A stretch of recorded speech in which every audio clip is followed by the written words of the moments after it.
Do you speak breakthrough?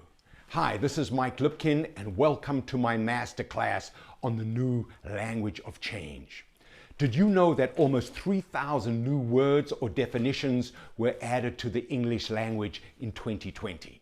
Considering that the average person only has an operational vocabulary of 20,000 words, this is a huge increase. The Oxford Dictionary called it a seismic shift in an unprecedented year. A whole new lexicon is being activated by the coronavirus, the social justice movement, climate change, and massive technological innovation. It's the new language of change and it's evolving at hyperspeed. Can you speak it? Here are just some of the words or phrases that have shot to prominence and which are redefining our world. So, allyship. This is the active support for the rights of a minority or marginalized group without being a member of it.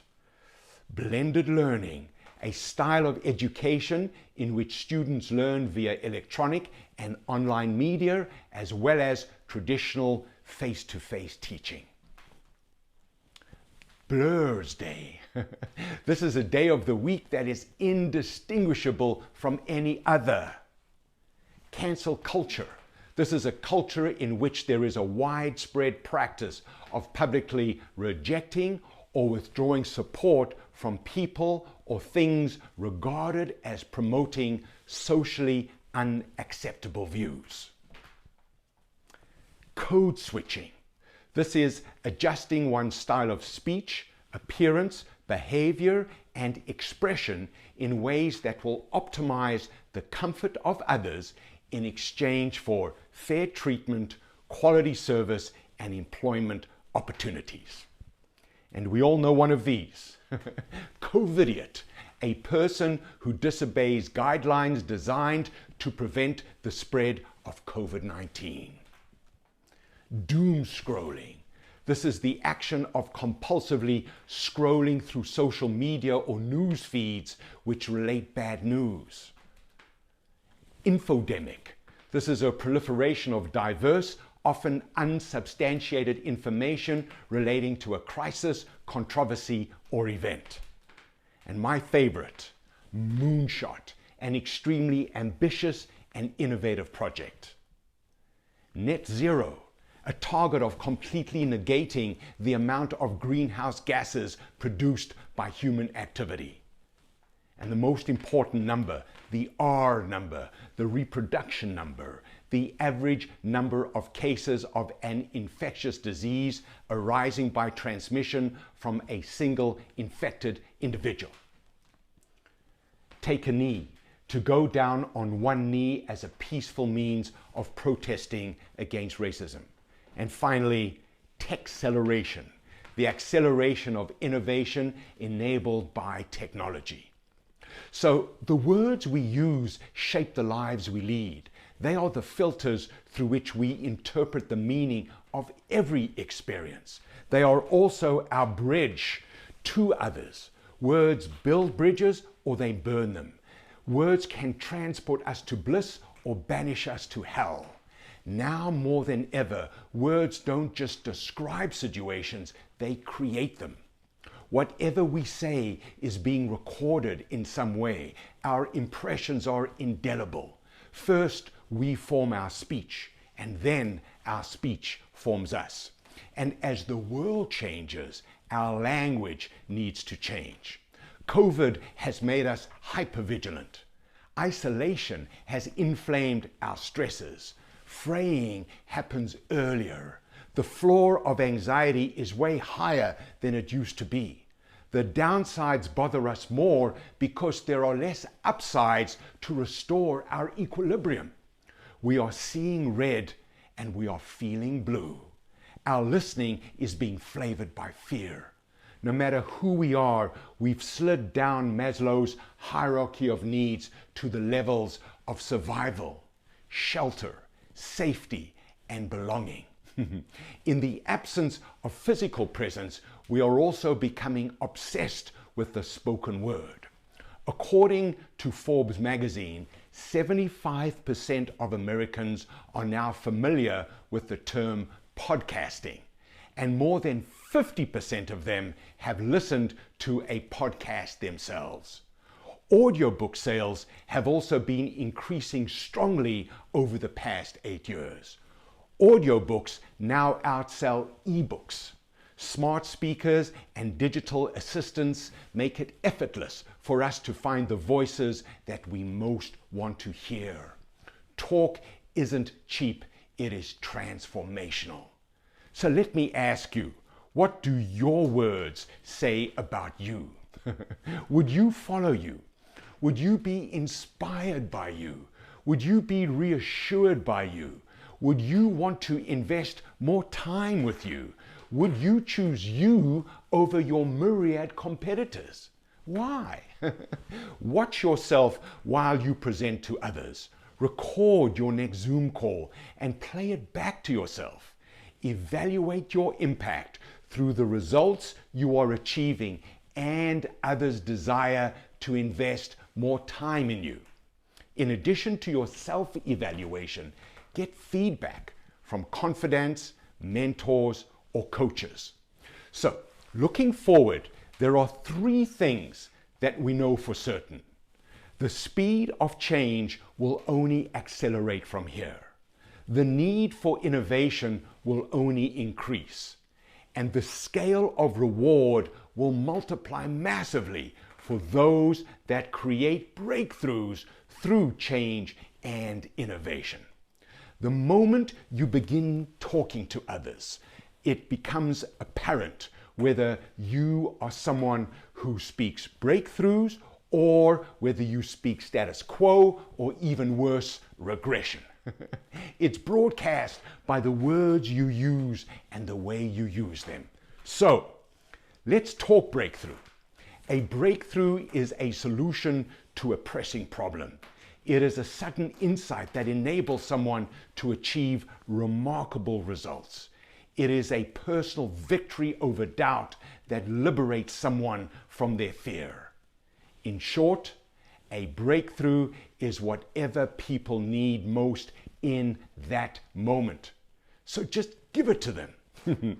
So, here are Mike Lipkin's top 10 guidelines to speaking breakthrough. Number 1, master your conversational domain. Read, watch, listen, talk to the champions of your craft. Discover for yourself. Learn with intent to teach. Be willing to be shocked and surprised. Assume a beginner's mindset and then become the one who really knows. Make the investment if you want the dividend. What would that take for you?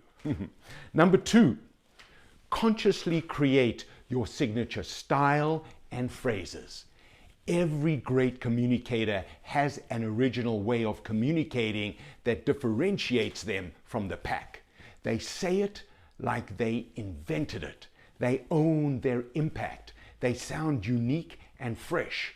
They carefully choose their words and turn them into their personal mantras. That's how they make every conversation memorable. So let me ask you, what would that take for you? Number 3, get in the game. Dive in. Don't stand back. Embrace the chaos and the craziness. Be a competitor, not a spectator. Relish the bruises and the setbacks. Practice with the purpose of acquiring proficiency. That's how you become smarter, faster, and stronger. So let me ask you, what would that take for you? Number 4, make peace with your inner coward. The dirty little secret is that everyone has a coward within them. So don't kowtow to it. Play scared, confront your doubts, be relaxed, being nervous. Your fear will keep you humble and your courage will make you a hero. So let me ask you, what would that take for you? Number 5, celebrate the struggle. Hard work is hard. Your struggle will build your muscle. It signals that you are pushing your boundaries. You know, until you struggle with anything, you don't know how much potential you are leaving unexplored. Anything that comes too easily doesn't stretch your capacity. The struggle is the pain that precedes the breakthrough. It requires urgency and patience in equal measure. So let me ask you, what would that take for you? Number 6, express your joy. Communication is about the transfer of feelings just as much as the transfer of facts. In every conversation, consciously demonstrate your delight to be in the presence of others. Be unconditionally enthusiastic because the time to be at your best is in the crunch moments. Remember why you signed up. You know, when people observe you, they must think that you obviously love what you do. So let me ask you, what would that take for you? Number 7, listen with extreme empathy. The way we listen to others becomes their opinion of themselves. It's called the reflected self. It's how we see ourselves reflected in the responses of others. If others dismiss us, we feel dismissable. If others love us, we feel lovable. If others adore us, we feel adorable.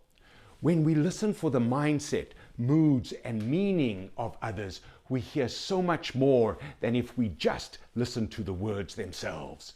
So go beyond the obvious to where the real magic is. And let me ask you, what would that take for you? Number 8, take control. You know, there are threshold moments when an effect begins to be produced. It's when effort turns into reward or it evaporates into missed opportunities. That's when you need to take control, forward the action, assume the responsibility for making it happen. Say what needs to be said and do what needs to be done. Swing for the fences, dare with audacity. And let me ask you, what would that take for you? Number 9, be the potentiator. To potentiate means to increase the power or effectiveness of someone else. It literally means turning potential into reality.